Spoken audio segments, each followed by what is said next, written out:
You want a career in digital marketing, but you have no idea how to get started. This video is for you.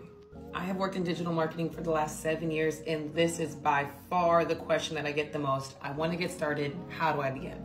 Let's talk about Google certificates.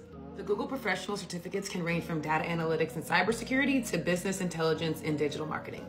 These certificates have been known to impact the job market crazy. So whether you're trying to start a new career or advance your current career, I would highly suggest the information that's on Google certificates because it's super accessible. Now we're specifically going to talk about this girly right here because she is the chef's kiss for digital marketing. I've talked about Coursera before, and it's a great place to start when you're looking for a new career. The Coursera and Google Collab is what you need because they tell you upfront everything that you're going to get with enrollment. For example, they'll tell you all about the modules you'll learn and how long it'll take to complete. They'll also tell you what you can expect after getting the certificate and tell you who's hiring. When you're ready to create the business you want and the lifestyle you've been manifesting, start with Google professional certificates and grow from there.